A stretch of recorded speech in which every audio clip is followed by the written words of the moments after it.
यहाँनिर त शिवलय मन्दिर छ है गाइज हो, एकपल्ट पस्नु पो पर्यो। बहुत पुरानो मन्दिर हो नि त। गाइज यहाँ एकजना मेरो पुरानो साथी आउँदैछ हो, बाइक साइक यहाँ राखेर सिधै सर्ट गर्नुभयो। ए शक्तिमान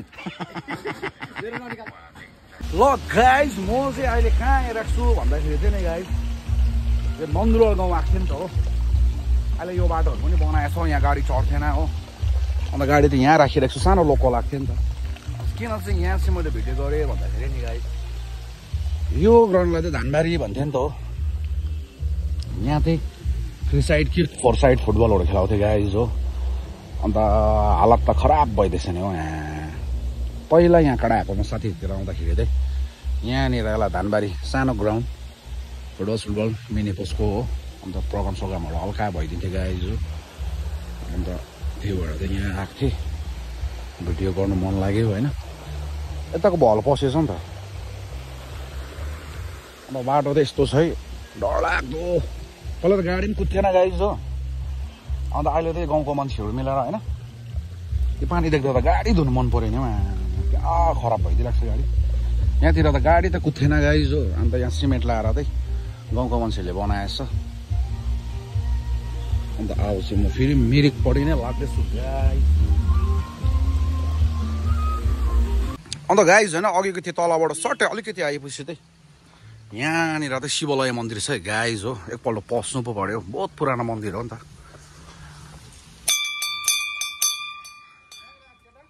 ऊ तल हौ सेवा हौ, बहुत पुरानो मन्दिर है गाइज यतै हो। यहाँ बाहिरबाट दर्शन गरिकन चल्दिउँ।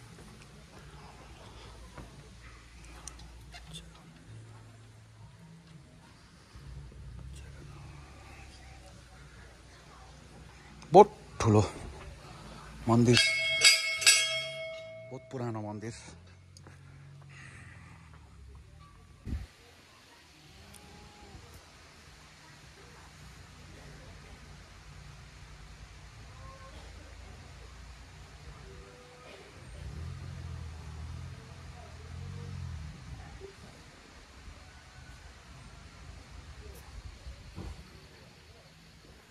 गाइज मैले उयसहरू माग्ने यहाँ होइन कस्तो दामी ढुङ्गाको रहेछ क्या गाइज। यो त हेर्नु यो के हो, ढुङ्गै त हो त। यो कस्तो स्याटिस ढुङ्गा यो।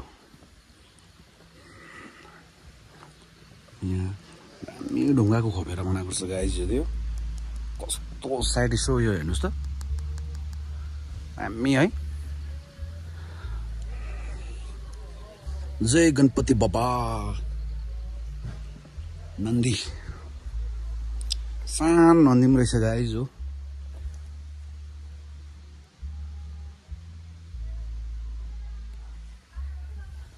गाइज म चाहिँ बाहिरबाट दर्शन गरेँ हो, किनभने यो त एउटा मौका हो नि त, चान्स हो नि त। जस्तो तलबाट आएको थिएँ होइन, सायद म यहाँ रोक्थिनँ होला। टक्कै माथिबाट रोहित बुबुको एउटा गाडी आउँदो रहेछ, भ्यान हो। त्यसले गर्दा चाहिँ अब बाटोमा क्रस नहुने भयो नि त। अब यो ठाडो कालामा हो। अन्त त्यो भएर यहाँ ब्याक गरेर सेप्नु पर्दा चाहिँ जस्तो एउटा भिडियो पो बनाएर जानु पऱ्यो गाइज हो भनेर चाहिँ सट्टै झर्दै एउटा मौका पनि हो, चान्स हो होइन। त्यो भएर ल गाइज अब लाग्दिने यस्तो अप्ठ्यारो बाटो चाहिँ गाइज। आमा हेर्नुहोस् त। गाइज यहाँ एकजना मेरो पुरानो साथी आउँदैछ हो, बाइक साइक यहाँ राखेर सिधै सर्ट गर्नुभयो। ए शक्तिमान त्यो त मोडल हो त हौ पासाङको। के छ र त फेरि यता आइज न, अगाडि अगाडि आइज न भनेको। घन्टा पहिरो सहिरो त्यो त मोडलै हो त उसको। के पो त्यो पासाङ गएको तेरो भिडियोहरू आएको छ नि त अहिले। छोड है मलाई अहिले तेरो भोलि पछि फोटो खिच्न नपाउलास्। माकुरी कहाँ गएको त हेर्न फेरि पछाडि यहाँ आइज न भनेको अगाडि है। तेरो बाइक मैले अस्ति नै बेच्दैछु नि एउटा आगो। यही हो, यो बिक्रीमा छ बेच न हौ। हेलो कता के भन्छौ, के भने? ल गाइज म चाहिँ यहाँ निङ्गालेबाट फर्किँदैछु हो। अस्तिसम्म चाहिँ पहिरोले झन्डै गऱ्यो गाइज हो।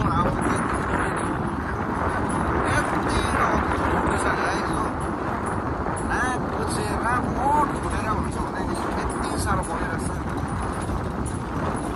त अब कति हो कति सर पानी आएर बग्यो भने त कतै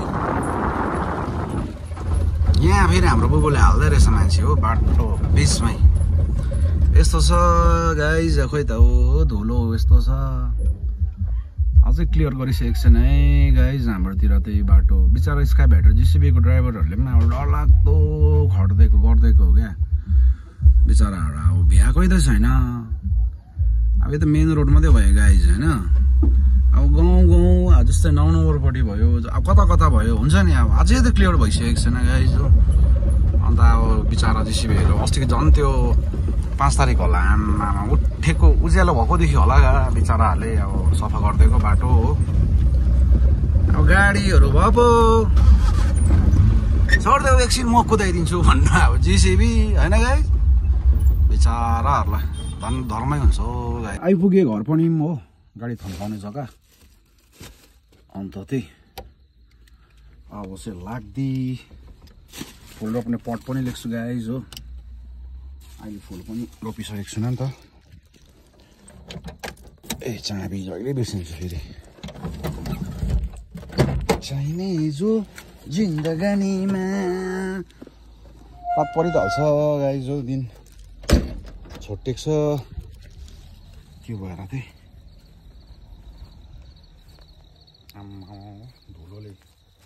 धुलोले भन्छ भने नि गाइज आम्मा नाक ट्याप ट्याप ट्यापै यस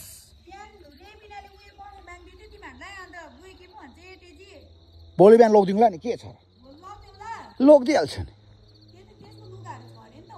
हजुर ल्या ल ल ल ल ऊ पर बाउले यस्तो केटी हेर न फेरि हो ल गाइस सबैजनालाई by good night sweet dream आजको भ्लग मेरो यति नै ल बाई